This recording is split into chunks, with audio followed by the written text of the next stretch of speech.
به طور خلاصه بیان میکنم که مولانا انصاری و یاران با وفایشان چگونه جام شهادت را نوشیدند. در هفته گذشته ساعت 10 بجه بود که مولانا انصاری رحمه الله پشت کلکین خانه من تک تک کردند و مرا صدا کردند. فلانی یک مرتبه صدا کردند، دو مرتبه صدا کردند. فامیل مرا با عجله صدا کرد که حضرت مولانا صاحب پشت کلکین هستند. بلند شدن گفتن امر کنید، گفتن آماده شو که جای همراه تو میریم. گفتم چشم.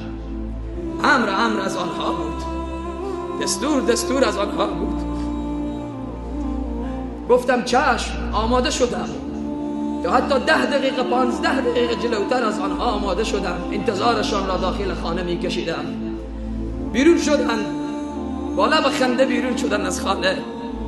والله العظیم کاغذی که یادداشت کرده بودن برای من نشان دادن. گفتن صحبتی که میخواهم برای برادران برسانم آماده کردم. اگر از جلسه دیرتر آمده ایم، دیر شد، همراه تو یک جا باز مسجد میریم، نیازی نیست که به خانه برگردیم. گفتم هرچی که شما میگویید. فقط من مولانا صاحب انصاری و برادر عزیز من، برادر دلسوز من که در کنار ما همیشه بوده، خواجه حبیب الرحمن جان انصاری، برادر بزرگ من هست. فقط همین 3 برادر از خانه بیرون شدیم، همراه یک موتروان بیرون شدیم. به او جلسه و او جایی که بود رفتیم.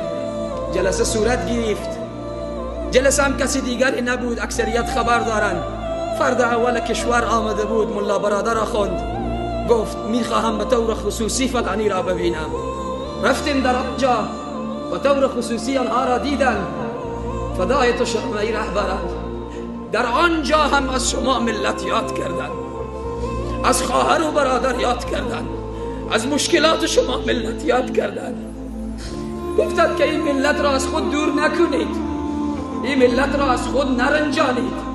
این ملت سالها هست که غم دیده، مشاهد این صحنه بود و من نشسته بودم. گفتند رنج دیده، متوجه حال این ملت باشید. همین صحبت ها شد و رفتیم طرف تالار مولانا.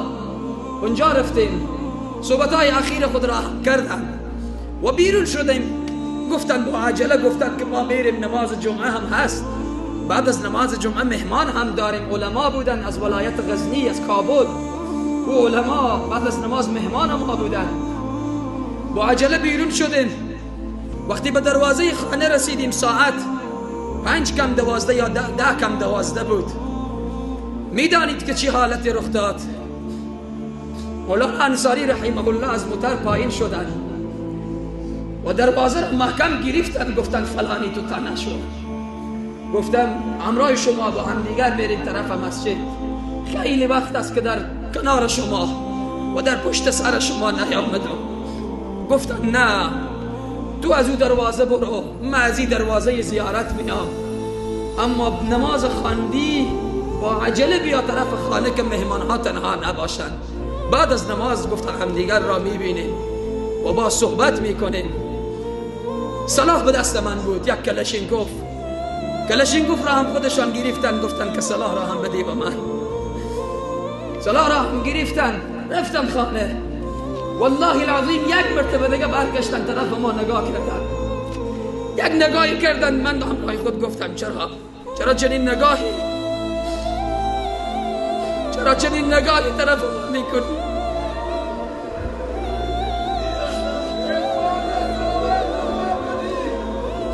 رفتن به خانه. عزیزان من، حضرت مولانا رفتن به خانه. گفتن وقت است برای فامیل خود. گفتن دل من کمی از حال میره، نمیفهمم کب چیست. یک گلاس آب میوهی برایشان جور کردن و نوش جان نمودن و همراه فامیل خود خدا حافظی کردن، ودا کردن، دستان مادر را بوسیدن. داخل راه وقتی از زینا پایین می شدن، فامیلشان قصه می کنند که طرف ما نگاه کردن و فرزند 3 سالهشان حسین نام دارد. حسین می آید می گوید بابا خود را عطر نزده اید.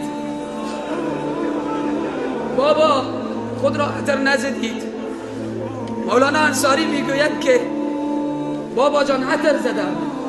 میدانید تفلک چی میگوید؟ میگوید بابا نه، خوب خود را عطر بزنید، خود را خوب عطر باران کنید. او اخلاقی که داشتن، او رویی نیکی که با فامیل خود داشتن، برای حسین میگویند برو بابا عطر را بیار. داخل زینه ها خوب خود را عطر میزنند، خدا حافظی میکنند، دست مادر را میبوسند، همراه برادرها از خانه بیرون میشوند، میآیند به دروازه زیارت، عزیزان زیادی را میبینند، مصافحه صورت میگیره، دید و بازدید صورت میگیره، میبینند که یک انسان مشکوکی و او انسان جنایتکار هست. برادران مانع میشوند، برادران موظفین میگن پیش نیا. او میگوید که یک دیدنه، میخواهم که مولانا را دستشان را ببوسم، دیدن کنم. وقتی پیش می آید دست خود را با مولانا میدهد.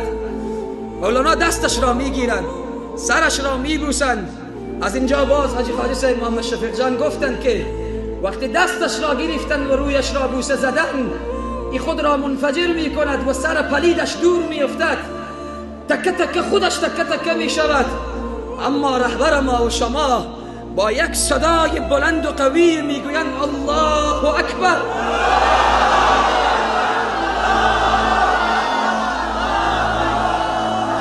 این نقل و قول است که مسئول موظفین که در کنار راه، در کنار سمت راستشان قرار داشتن، تقریبا پشت سرشان که فقط زخمی شدن قرار داشتن، گفتن مولانا، گفتن الله اکبر و این دستشان پرید دور و آهسته به زمین افتادن و من دیگر چیزی نفهمیدم. الله اکبر. این بود چگونگی شهادتشان که در راه مسجد بود، در راه منبر بود، در راهی که خودشان دوست داشتن، در راهی که خودشان خواسته بودن، در راهی که خودشان همیشه دعا می کردن، نصیبشان شد. به او آرزوی خود رسیدن، به او آرمان دیرینه خود رسیدن. خوشا به حالشان، خوشا به سعادتشان. بعد از اینکه انفجار صورت گرفت، هر طرف محبان و مخلصین قلبهایشان به تپیدن شروع کرد و همه جا برای ما تاریک شد و همه جا برای ما سیاه شد و این روز سیاه درست است بر سر ما آمده، تاریک شده و نبود از میان ما رفته. اما باز هم ما دشمن خود را خوشحال نمی کنیم.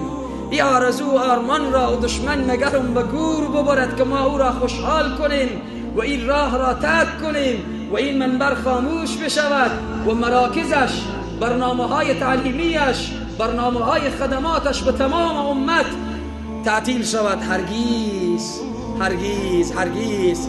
همیشه برای من می گفتن، لحظه که من انفجار را شنیدم و یادم من از این آمد که مولانا گفتن تو نیا از این راه، یاد من از حرف همیشگیشان آمد که مصلحت نیست که این زمزم خاموش شود. خودشان می دانستند چون معاملهشان با الله بود. غمگین نباشید ای جوان مردان، پریشان نباشید ای جوان مردان، ای شیر مردان امت اسلامی پریشان نباشید. مولانا انصاری و یارانشان باید در این راه می رفتن، چون که این راه نیاز به این خونهای زیبا و پاک دارد.